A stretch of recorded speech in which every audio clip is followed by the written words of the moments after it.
So, guys, it's 2024. Brandon, we're starting. See, there we go. The second I actually take it up. That's a good friend. Such a good That was friend. a bad timing by me. That was special. Got your back. That's gonna make it in, I'm sure. Oh, 100%. I love that I get to ask you guys a question to start this episode. Yeah. So it's 2024, and I just wanted to know who you guys are voting for.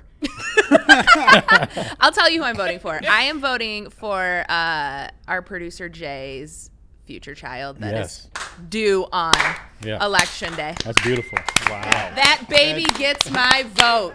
That's 2 votes. Mine So, 3 votes. Jacob, are you voting for the baby? I'll vote for the baby for sure. Is it just me, or have you guys noticed that, and it may just be in Christian circles, but whenever politics comes up now, everyone kind of does this joke and kind of laughs it off, because really, I don't think anybody wants to talk about it. It's the nervous even laugh. It's the nervous, Because it's so uncomfortable. Here's a topic we all want to talk about. Well, even the question that you ask, to even identify who I voted for, immediately creates such barriers with whatever audience I'm engaging with that it's everybody just kind of is I'd rather not. I'll just keep that to myself. As if even identifying a candidate that I maybe tried to make a decision towards in an election, somehow speaks for my entire value system and worldview. Right. And now I've got to defend that. And there's some division. It is bananas when you're trying to navigate those conversations. It makes me very uncomfortable. And it's one of those things that I feel like we shouldn't judge people on, but yet we do, whether consciously or unconsciously, and then it makes us box someone into something, like you were saying.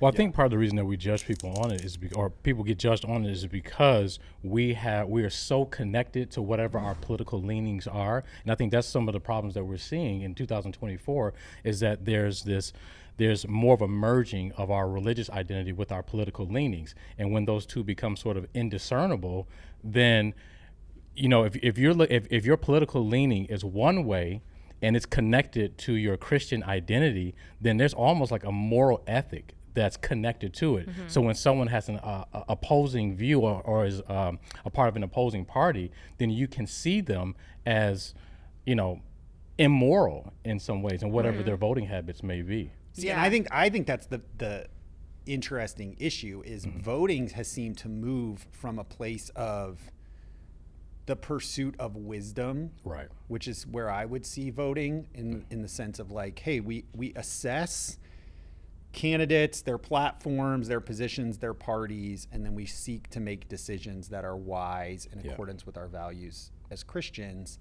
It's moral.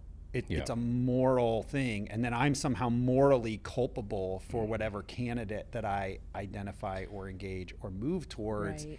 And that's inherently going to create a ton of division because if I vote one way and you vote another, and I see that as a moral choice, and everything that candidate does somehow is reflective of your morality, that's a very divisive way to navigate even something as simple as what candidate you vote for president for, or what senator or even local I feel like it's people tie it to their identity too. Their political beliefs and views become who they are instead of it just being something that we participate in and have a say in and a voice in. And I always whenever you meet people and you're having a conversation with them and immediately you're oh, your political views are who you are as a person, not something you were saying a wisdom that you choose from. And I always, in those situations, I'm I don't think I can have a conversation with you because anything I say that you disagree with, I'm going to be wrong. And we're not going to actually have a real conversation about issues and things that actually matter. We're going to have conversations about the things that you identify in and that you hold true and that you have now made your whole entire life and personality. Yeah. So to your point there about it becoming more of almost an essential or inherent part of our identity. Social scientists have coined this phrase. I think I read about this for the first time in the Journal of Science last year, called political sectarianism. And it identifies the type of political polarization and divisions that we're experiencing now. And they say that it's marked by 3 things. That's othering, aversion, and moralization. Othering is the tendency to look at someone of an opposing view as not just having a different idea, but essentially different, like they're actually alien to you. Aversion has to do with seeing their views as like sinful. Back to the point of being like morally evil or whatever. And then moralization has to do with what we all been talking about, like my choices are actually a moral ethic choice. And when we see people in those three categories and in those three ways, it creates that type of division that we're seeing. It's funny, Dr. John Anazu, he's a law professor at I don't want to say it, I forget what university, but he's wrote a bunch of books, and he learned. We'll find it, and then Jay can like have it zoom in perfect at the bottom. And one of the things that he did over the past, I think 5 or 6 years or whatever, he's been tracking political rhetoric, and he noticed a shift between the usage of the word wrong to the usage of the word evil. And so he says that wrong holds out the possibility for persuasion, while evil calls for annihilation or avoidance. And so when we see the opposing person or the opposing party or viewpoint as evil, and which is like an identity marker, instead of just wrong, which is more idea or issue based, then it creates the type of, like you said, the type of merging or unhelpful or unhelpful merging of one's religious identity and political leanings, and creates more toxic division in our society overall. Yeah, almost like an us versus them mentality. Yeah, zero sum kind right, of. zero. Yeah, is the only way in which. Yeah. So you can't affirm anything good on the other side. Right. It only because they're other and they're immoral. Yes. So therefore, I could never look at, if I'm on the right, look at someone on the left, or if I'm on the left, on someone on the right, or if I'm in the middle even. Yeah.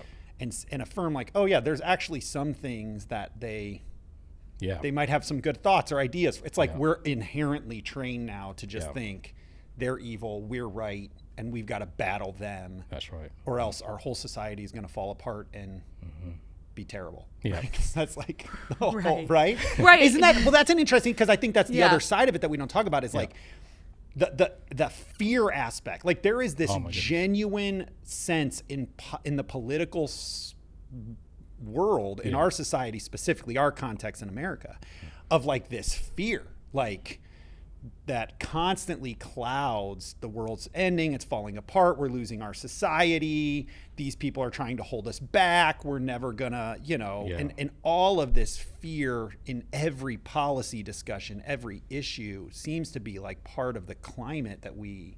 And what does that say about us? What does that say about us as Christians? When, to your point, when we feel that sense of despair or fear when maybe our preferred candidate doesn't get chosen, or fear when the policy that we voted for doesn't get, ratified or whatever. What does that say about us and our perspective of politics and its place in the life of a Christian when we feel that sense of fear or despair? Or I think people are putting too much weight on it. Like my general consensus when I am, scrolling on social media or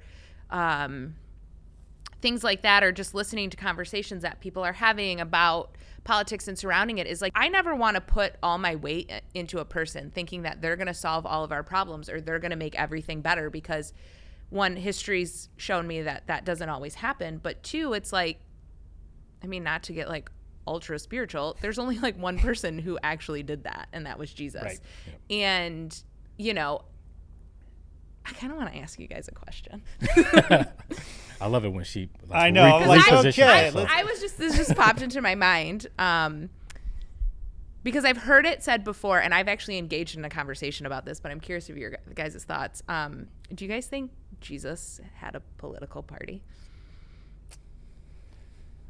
No. I'm trying to think. Even during those times, did they? Oh, they for sure had political parties. Yeah. Oh, yeah. Right, because Rome's the empire, so they're definitely operating on like the spectrum of, are we acquiescing to Roman rule? Are we opposing to Roman rule? Well, I mean, and like so you're going to find. Yeah. like the division between Sadducees, Pharisees, Zealots, yeah, that's true. Essenes, like all of those have political aspects to their system of thought as well. True. Yeah.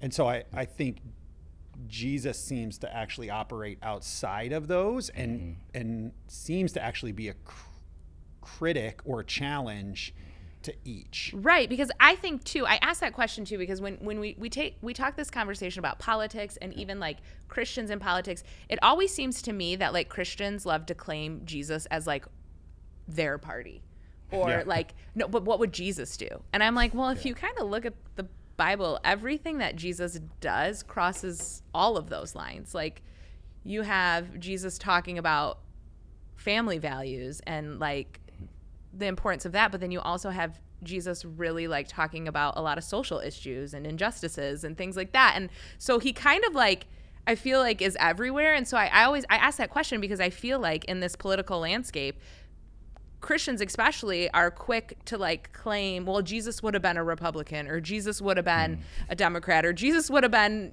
you know, team Green Robert F. Kennedy Jr. or whoever. Right. Like, you know what I'm saying? So like, it's just one of those things that I ask is like, looking at Jesus's life and in the system that he was in, like there's nothing that shows me in scripture that Jesus ever once claimed a political party. And I think even above that, Ravae, if we look at the way Jesus engaged the political reality of his day, if we find ourselves in a spot where our politics remain unchallenged by Jesus and by God's word, then we've probably made the mistake of identifying Jesus with our political view, not aligning our political view with his, because no party holds the values of the kingdom inherently. Correct. And Say so that at some one point more time for the people in the back, Jacob. Yeah, do people turn up your volume really quick? So I think we have to allow ourselves to be challenged by Christ. Yeah. Wherever we fall, we might have leanings, we might have certain perspectives that we think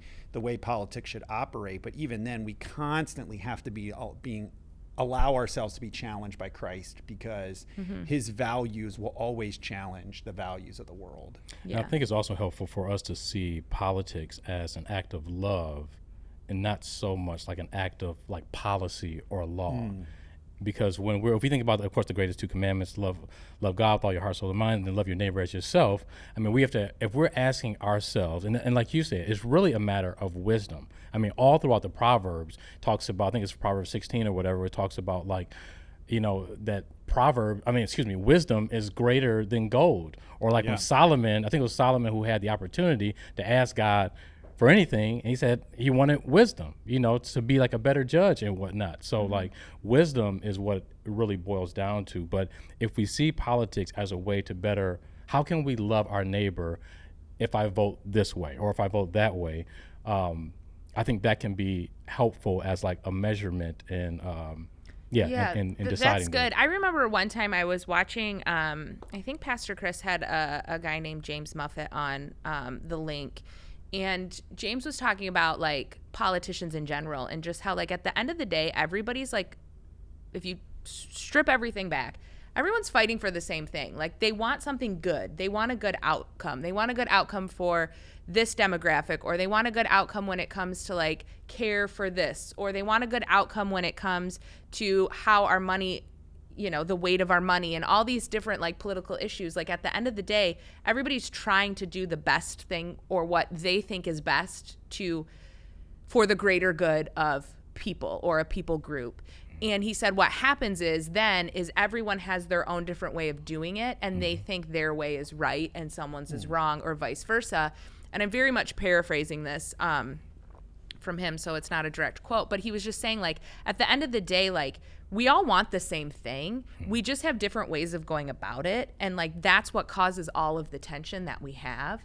And then we end up getting hyper fixated on that wrong, like the wrong side of things, or like, how can we throw this person under the bus, or how can we make ourselves look better? And how can we do this? When at the end of the day, like if everybody just chilled out for a minute, like we could maybe get something done. Yeah. I mean, I think there's probably, though, some aspect where we have different visions of what the end is. Oh, 100%. That we're seeking to create. And I think that's maybe some of what's played into the vitriol we see in politics now is just competing visions of what society or our world should be in our context.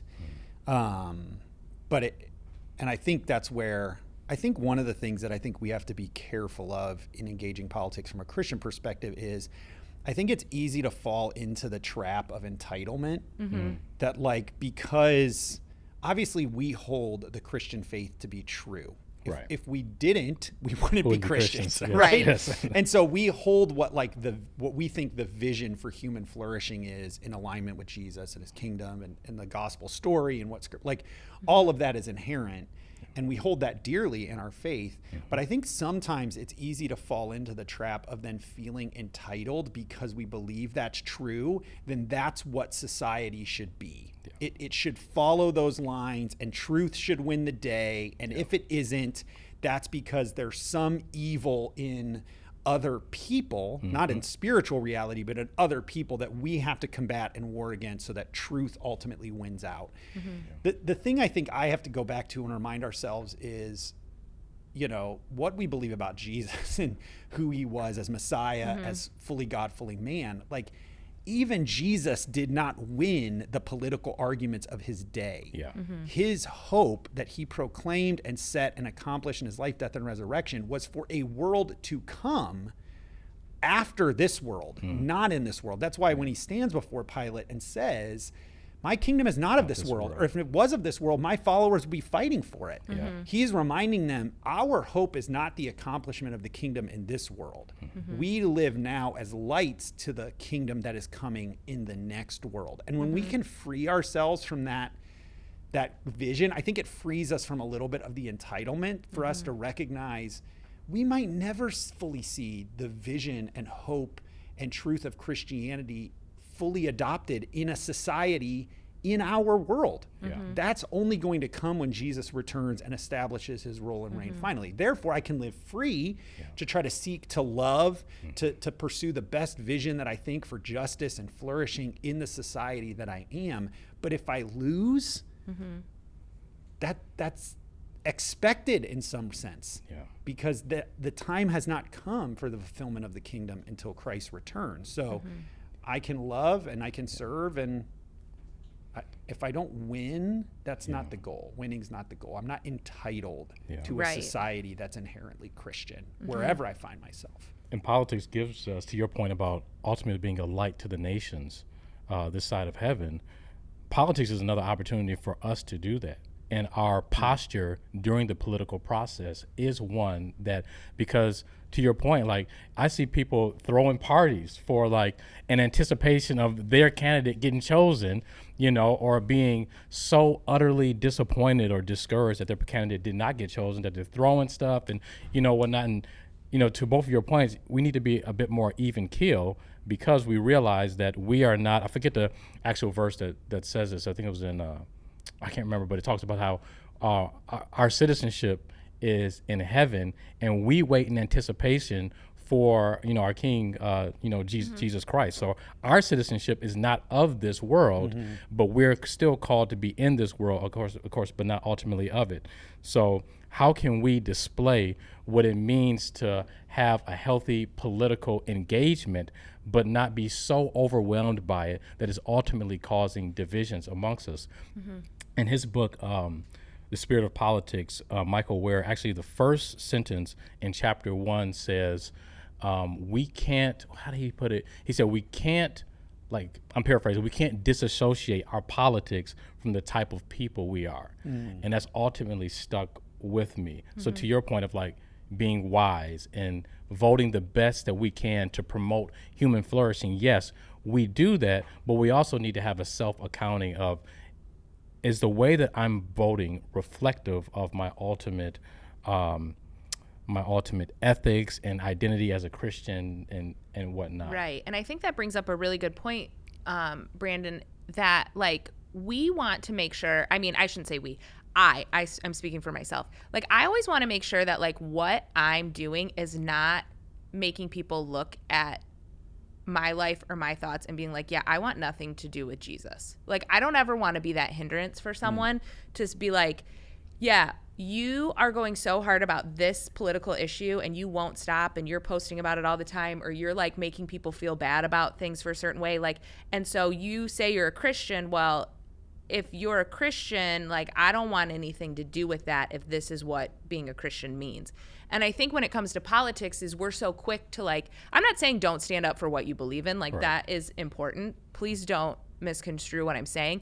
But I think there's a way to do it where, like you were saying, it's through wisdom and through being a light where you're not the person that's being a barricade to Jesus for someone else. Like, I just don't ever want someone to like look at me and like be like, man, I don't want anything to do with Jesus because the way she acts about X, Y, and Z, or the way, you know, she goes so hard about this politically for the purpose of this episode that like, I don't want anything to do with that. And I think sometimes as Christians, we don't think about that. Like we think, oh, we're just speaking out about an issue, or we're just trying to like, right. you know, do whatever. And it's like, is what you're saying in this moment, is it going to push someone further away from Jesus, or is it going to bring them closer to Jesus? Yeah. And I think that's a really big lens that we need to like filter things through, not just in political seasons, but in life in general. But yeah. Well, I think one of the things that makes that tricky is we've existed now for quite a while in political conversations with the advancement of social media. And so because social media is inherently a disembodied reality and not a truly relationally connected reality, and yet that's often where so much of the dialogue takes place, there aren't necessarily the boundaries, if that's the right word, that maybe help us to navigate with wisdom relationally, where like you and I might have a disagreement politically, or Brandon and I, and like in the context of relationship, we're going to probably nuance or help or work towards unity because there's a relational piece. Like, well, when your only engagement in politics is disembodied from relationship, it's this political post, you don't have that feedback, that understanding right. of what relational implications is this potentially having for the people in my life or a broader audience. We're all like constantly feeling like we've got to speak to everybody all the time and garner our position. And I'm like, that probably takes a lot more wisdom, carefulness, because it can be a hindrance, because right. you are advocating for something, but you're doing it in a way in which historically has not been the way politics has always been engaged, because it's actually it's faux relational. Right. It seems like it's relational, but it's really not. And that's the challenge. And let's be honest, how many people have really seen someone post something on Instagram and been like, I'm changing my views? Right. Like, come on. Yeah. That doesn't happen. But I think there's spaces in like certain YouTube and social media, there's certain places to advocate in more like long form, reasoned discussions, engagement. But yeah, it's like the quick snippet, story type story, kind of like like, it's not really conducive to thoughtfulness. And I think that's what we're looking for in this. Well, and I think there is something to be said, kind of backtracking a little bit when you were saying like, oh, we could all disagree on stuff.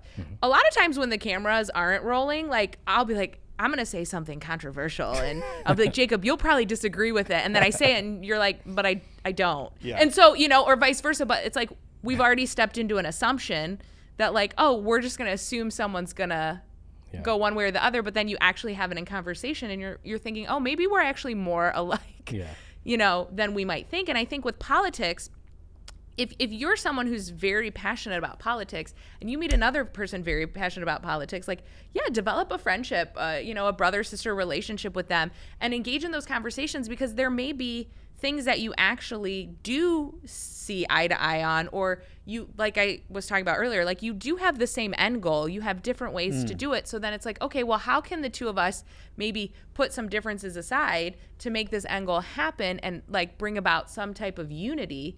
Maybe if it's on one of those political like issues that's a more everybody kind of feels the same way about. And I'm like, that's a step forward. That's like a step in being the church and in showing Jesus. Yeah. And to your point, I think you can also, when you're in these discussions, you can look to like, not just, sometimes we start with jumping straight to, well, what do you believe on X? What do you believe on X? And then if it's contradicting what you believe, then there's tension right up front. You know, especially like you said, if it's something that you're really passionate about. But if you take the time, like you said, maybe get some coffee or whatever, and like talk and like understand a little bit about the person behind that can help to diffuse some of that toxicity that can be inherent to some of these political discussions. I think I've mentioned this before, but ever since I heard this phrase, singular rigid identity, it's been like really formative for me and like understanding a lot of things. And that just refers to when we see someone as only one identity. So in the context of politics, when we see someone as only, if I'm of one party and I see the other person, and if they're of the opposing party as only that thing that I disagree with, how does that frame how I think of them overall?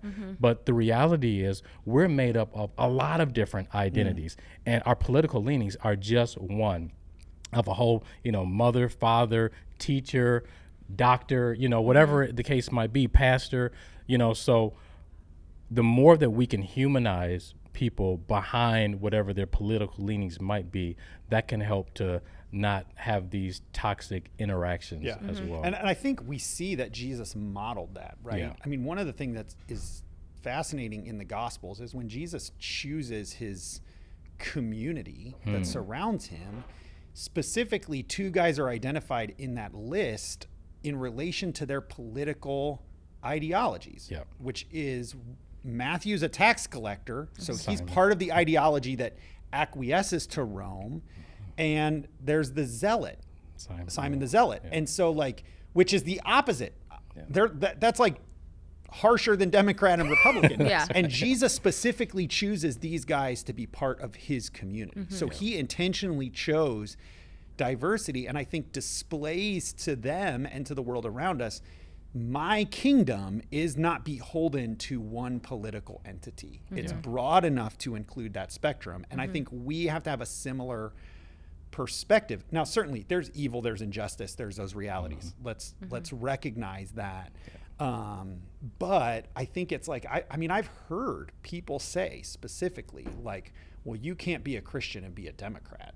And it's like, whoa. Like, if we are now assuming what it means to be committed to the kingdom of God based on political alignment, we've probably moved more narrow than Jesus was. Right. And I think we have to be careful of that, because that inherently breaks down relationship and relational opportunities for the gospel and for our own growth and discipleship as well. Someone once told me a very cheesy but wise phrase is that when it comes to politicians, we're not electing pastors. We're electing a president. And that's the thing is I know back in the day our nation was founded on a ton of Christian values and part of the faith, and as time has gone on, we've moved into this post-Christian culture, and so we, as much as we want to hang on to those values that our country was founded on, that's not what we are anymore. And I think when we look at politics, we kind of have to look at it through the lens of this isn't the leader of our church. This isn't the leader of some Jesus revolution. This is the leader of a country or the senator or the congressman or your mayor. They're not going to always, we can't always assume every person in a political office is going to lead through the lens of the gospel. And that's just not the world we live in anymore. And that's why wisdom is so important, because sometimes the choices that you actually have in front of you, yes, none of them are pastors, to say the least. And so we have to then say, okay, out of these choices, what best brings about the human flourishing that's inherent to the Christian faith, as Christians, of course. Right, because when you're hiring someone in an organization, you're not outside of the church world, you're not yeah, sure, it's great to have someone who maybe shares a belief system as you or whatever, but when GM is appointing their CEO and president, they're not being what's her religious beliefs, like that. It's no, can she lead this company well and successfully? And I think sometimes when we spend too much of putting our identity in things you were saying, if you're a Christian, you can't be a Democrat, or some Democrats may say, you can't be a Christian if you're that's not Christianity, or whatever it is. That's a lot, but I totally just lost my train of thought. But I think I'm just trying to say is it's not a religious organization. Yes. we have to like go into that mindset of like, what's the best thing for our country? What's the best thing for this business? What's the best thing, Yeah. And yeah, it'd be great to have someone who like loved Jesus and was pursuing Jesus, but that's not the reality that we live in anymore. Yeah, and I think that's one of the things, Ravae, to your point, like for me, one of the things I think needs to continue in this season for Christians specifically, and we need to, one, always live to be a light to the gospel, right? That's a clear purpose of our mission. But in terms of Christians, as we engage a tumultuous political reality, I keep coming back to Peter's kind of maxim that he gives to the church in 1 Peter 2. And he gives 4 statements that I think are really helpful. Honor everyone. That should always be our disposition. How do we bring honor, dignity, value to everyone around me? Love the brotherhood, right? He calls Christians in his day, he's writing dispersed Christians in the Roman Empire, to say the place of devotion of like your love in terms of community is the church. Like that should be if you're a Christian, you should have a pastor and you have a community, and we should work to ensure that the first place above anything else, that community is as healthy as it can be, that it's a place of justice and righteousness and flourishing for everyone that's involved as much as we can in that community. That's where our devotion and love by. Then he says, fear God, right? So our highest allegiance, the only thing we give reverence and worship to is God alone, no other political party, leader, person, ideology, Jesus and his kingdom, that's top, that's it. And then honor the emperor, which is their governing authority. So also show honor and respect. Be involved in the political process wherever you're at, whatever that looks like, because we're all in different political realities. But I'm like, when I look at those 4 things, I'm like, if we really set that as kind of our priorities, it frees us from some of that. Politics isn't my identity, it's not my religion, it's not the place I find the expectation for the kingdom. That's my church. That's the community that I'm devoted to and belong to. And those are the people that will, by God's grace, continue on into where Jesus' kingdom, Right. when it ultimately Right. comes. And I would just encourage people like in the political spectrum, if you have like a political issue that you're passionate about, find a way to like make a difference with it in your community here right now. Everything doesn't have to be done at the top tier level. Like you can make a difference right now. But what about you guys? What are some of your thoughts? Tell us how you're navigating this political season. Drop who you're voting for. It's fun. Let's do it. Let's cause some controversy. We'll see you again real soon on another episode of Everyday Theology. I will say that we did not actually answer Jennifer's question. Thank you, Brandon. Yeah, I'm not going to answer Who are that you I question. think I'm going to answer that question. Okay, Ravae, who are you voting for? Do you seriously want me to answer that question? I am voting for... It's quite obvious that I'm voting for... Who am I voting for? That's a good question. Thank you for watching Everyday Theology. For more content like this, make sure you subscribe to our YouTube channel.